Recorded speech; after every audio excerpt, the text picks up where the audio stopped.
Each of the chemical elements that are the building blocks of the Earth has its own unique physical and chemical properties. But there are certain patterns to these properties and a remarkable way of organizing these patterns.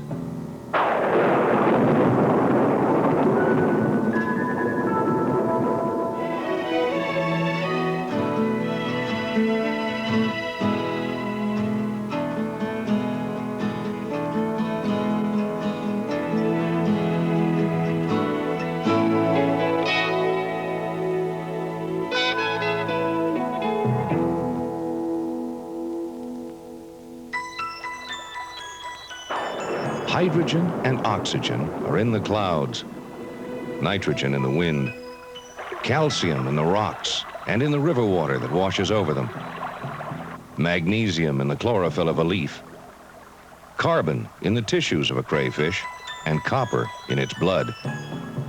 One simple compound of iron and oxygen in the rust of a nail, and over 1 million complex compounds in the chemistry of a grasshopper.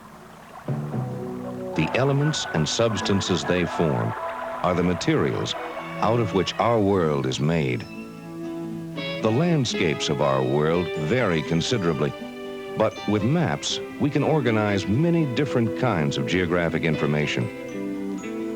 The elements that form our world vary too, in their physical and chemical properties. But only one map is needed to organize the vast amount of information we know about the elements. This map is the periodic table. In many ways, the periodic table, like a map, can help us organize our knowledge of a diverse world, the diverse world of chemistry. How does a map organize information about an area? One way is to classify differences in the regions. For instance, a map might show by its colors and symbols that land is here and water is here, and a marshy area separates the two. This is a very broad organization of information. Information about the elements in the periodic table is broadly organized in a similar way, dividing the elements by their properties into regions of metals and metalloids and nonmetals. A map can also organize information according to similarities within a given area. A contour map, for instance, can organize information about a land area on the basis of elevation, or about a water area on the basis of depth. The periodic table also organizes detailed information. The elements are arranged in order of atomic number, the number of protons in a nucleus. Each row across, or period, shows one kind of relationship. Each column down, or group, shows another. The detailed relationships that the periodic table shows have made it probably the most important organizing instrument of chemistry. Let's see what sort of information we can get from it, and, more important, why it works. In the metals section of the table is lithium, element number 3. Because it's a metal, we would expect it to conduct electricity well, and it does. Beryllium is a metal too, but to the right in the table. Beryllium conducts, but not as well as lithium. And boron, to the right of beryllium, is a poor conductor. So these 3 elements, in this order, show a downward trend in conductivity. If we tested them for a certain kind of chemical reaction, we'd find a different sort of trend. For instance, suppose we allowed them to react with a hydrochloric acid solution. Lithium reacts vigorously. When all the hydrochloric acid is reacted, and we allow the liquid to evaporate, the solid that remains is lithium chloride, LiCl. There is 1 chlorine atom for each lithium atom. Compare these properties to those of beryllium. It reacts more slowly with hydrochloric acid. It forms BeCl2, 2 chlorine atoms for each beryllium.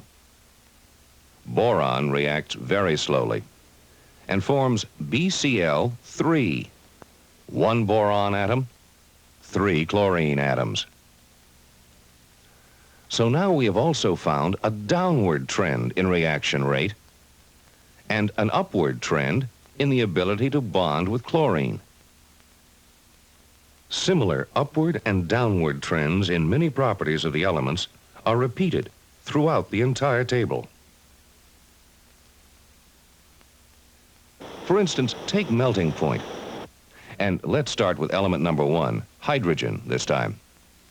Hydrogen's melting point is low, but helium's is even lower. Now, from lithium to carbon, melting point rises. Then it suddenly drops and reaches a low point at neon.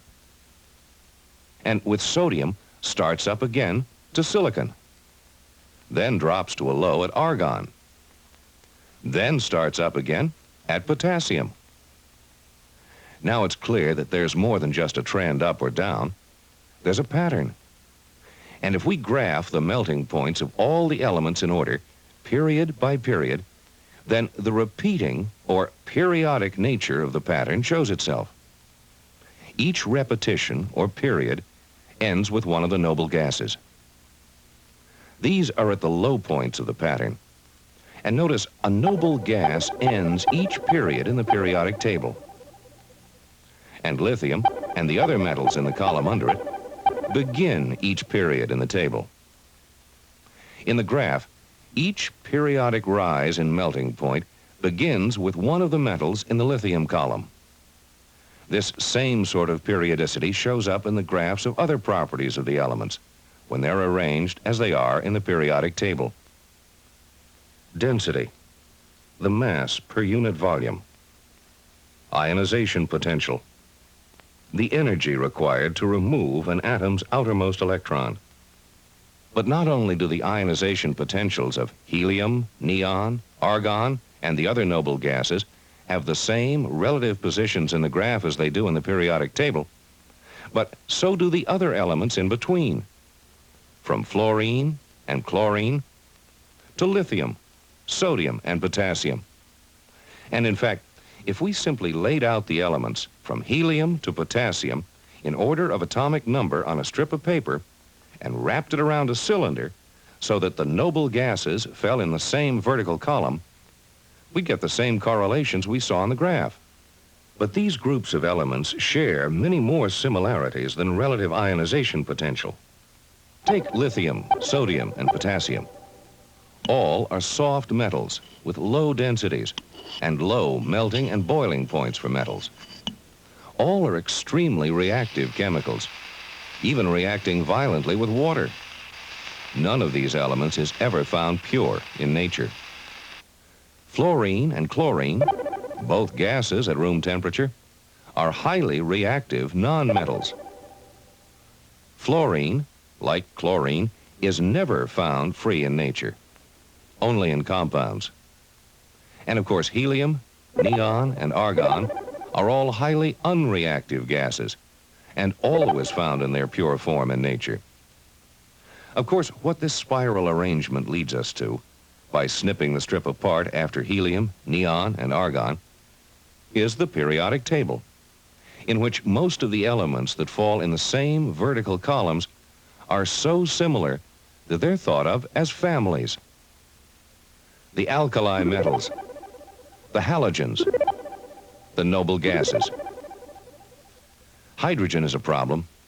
As element number 1, it's usually placed here, but hydrogen's properties are only partly like those of the alkali metals. It also behaves something like the halogens. Usually, hydrogen is thought of as being related to both families and is often found in both places on the table. And so here we have the modern periodic table, based on what is probably the most influential single work in the history of chemistry.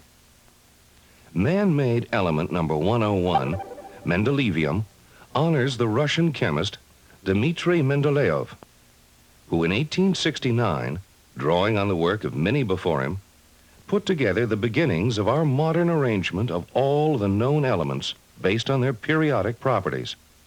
No one had done it before, and no one knew why the table should work until scientists developed a new model of the atom that revealed an even more fundamental periodic variation in matter. We start with the nucleus of an atom. But keep in mind, while we visualize an atom, that there is no way to show relative sizes correctly. If the nucleus were the size of a pea, about a centimeter in diameter, and in the middle of a soccer field, the outer limits of the atom itself would pass through the goalposts. The diameter of an average atom is actually some 10,000 times larger than the diameter of its nucleus. Keep that in mind as we start with the nucleus of an atom and visualize our model, with sizes of the various parts out of proportion to each other. The number of protons in the nucleus, the atomic number of that element, is balanced by the same number of electrons outside the nucleus. We think of these electrons not like planets in orbits, but in terms of certain regions where electrons are most likely to be found. They're more accurately called shells or energy levels. To identify them, energy levels are numbered from the nucleus out. The levels have sublevels. The first has only a single sublevel. Level 2 has 2 sublevels. Level 3 has 3 sublevels. Level 4 has 4 sublevels, and so on. Each new level has one more possible sublevel. Sublevels are given letter names. The first sublevel of each level is named S. The next is P. The third is D. The fourth is F. Sublevels have different capacities for electrons. We show these capacities by counting orbitals. There's one spherically shaped orbital for any S sublevel. It has a capacity for 2 electrons. 2 is the maximum number of electrons any orbital can accommodate. The orbital is simply a region where the electrons are most likely to be found. There are 3 dumbbell-shaped p orbitals. Each one can accommodate 2 electrons. And collectively, the p orbitals, when filled, actually form a spherical region of even density. There are 5 d orbitals of varying shapes and spatial orientations. Each one, again, can accommodate 2 electrons, giving the 5 d orbitals a capacity of 10 electrons.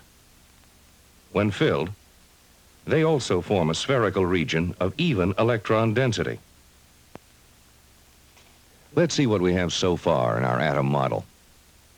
Each S sublevel has 1 orbital and can hold 2 electrons. Each P sublevel has 3 orbitals and can hold 6 electrons. Each D sublevel has 5 orbitals and can hold 10 electrons. This is how the first 3 energy levels are arranged. The 4th energy level also has an F sublevel of 7 orbitals with a total capacity of 14 electrons. The number of the energy level is the same as the number of sublevels it has. And the number of orbitals in each sublevel starts with 1 and then increases by 2.